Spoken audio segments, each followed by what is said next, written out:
দেখেন, পার্লামেন্ট রাষ্ট্রের গুরুত্বপূর্ণ অঙ্গ।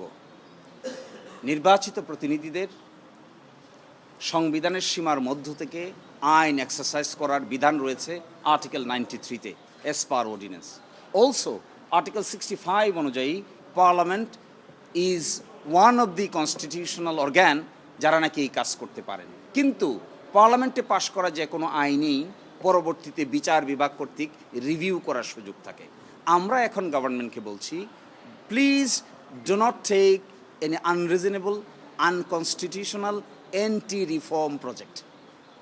If you take any anti-reform project, unconstitutional law, if you pass by the parliament, that will be challenged before the high court subsequently.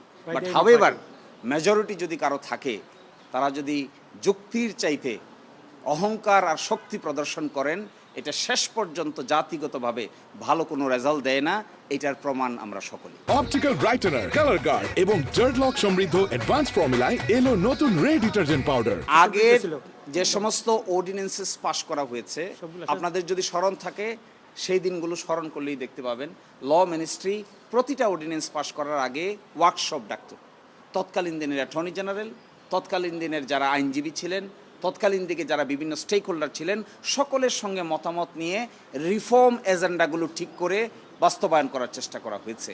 আমাদের দেশে আপনারা দেখবেন সাংবিধানিক প্রতিষ্ঠানগুলোকে সাধারণত কেউ স্বাধীনতা দিতে চায় না, কারণ সকলেই ক্ষমতা হাতে কুক্ষিগত করে রাখতে চায়। ইন্টারিম গভর্নমেন্টের সময় এই ক্ষমতাটাকে ডিস্ট্রিবিউট করার পরিকল্পনার অংশ হিসেবে জুলাই চার্টার বাস্তবায়ন করার জন্যই এত পরিকল্পনা গ্রহণ করা হয়েছে।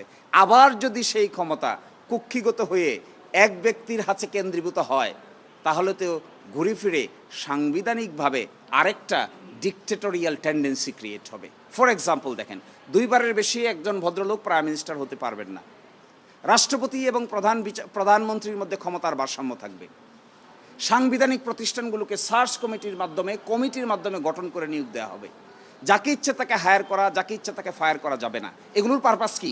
এগুলোর পারপাস হলো ক্ষমতাটা যেন এক দুইজন ব্যক্তির কাছে কেন্দ্রীভূত না থাকে, এই প্রক্রিয়াটাকে ডিসেন্ট্রালাইজ করার অংশ। এখন যদি ঘুরে ফিরে এই ক্রিয়েটিভ অর্ডিন্যান্সগুলোকে আবার বাদ দেওয়া হয়, এই অর্ডিন্যান্সগুলোকে আইনে পরিণত করা না হয়, তাহলে তো ক্ষমতা will be centralised, power will be centralised to particular party, particular ব্যক্তি, particular group. Then consequence will be the same thing as it happened before. এখানে ওনারা প্রস্তাব করেছেন, কিছু কিছু অর্ডিন্যান্সের অধীনে অনেক কাজকর্ম হয়েছে, ওনারা বলেছেন এগুলোকে সেভ করা হবে, হেফাজত করা হবে। আপনি যদি আইনটাকে হেফাজত না করেন, শুধু কাজটাকে হেফাজত করেন, এর অর্থ কি? আপনি কাজটাকে ভালো মনে করে হেফাজত করছেন, তাহলে আইনটাকে ভালো মনে করছেন না কেন?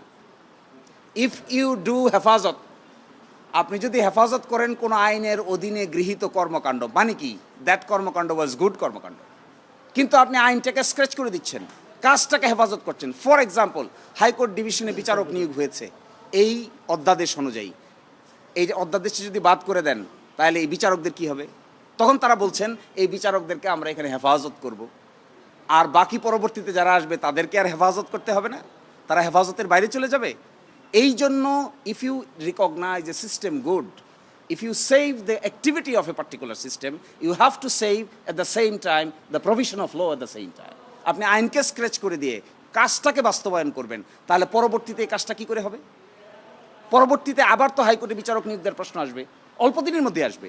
আপিলের ডিভিশনে বিচারক নিয়োগ করার প্রশ্ন আসবে। এই প্রশ্নগুলো কিভাবে সলভ করবেন? আগেরটা ভালো মনে করে সেভ করছেন, পরেরটা কি করবেন?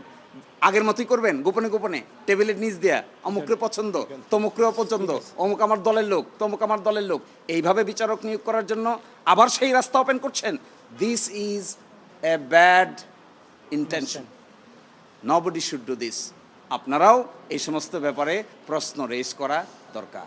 সরকারের কাছে আমরা এটা বলতে চাই, ইন্টারিম গভর্নমেন্টের সময়ে ব্রেক থ্রো অর্ডিন্যান্সেস যেগুলোর মাধ্যমে মেজর রিফর্ম করা হয়েছে, এই রিফর্ম অর্ডিন্যান্সেসগুলোকে দয়া করে ল্যাপস করবেন না।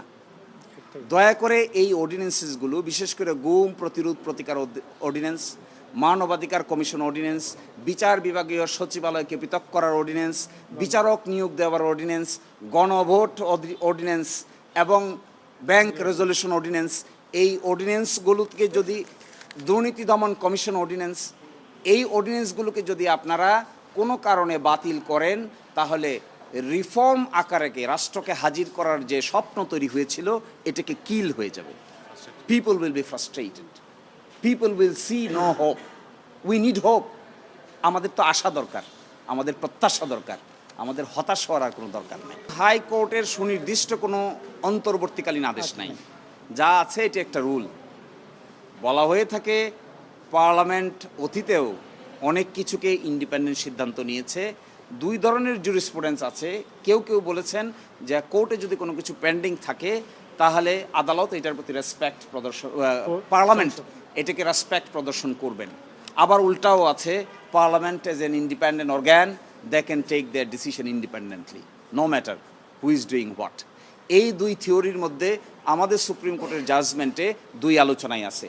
কিন্তু আমরা মনে করব এই ক্ষেত্রে উচিত হবে গণভোট হয়ে যাওয়ার পরে প্রায় 69% পিপলের ওপিনিয়নকে ফ্রাস্ট্রেট করে এইরকম কোনো ইনিশিয়েটিভ কারো পক্ষেই নেওয়া উচিত হবে না। Neither the judiciary not the parliament.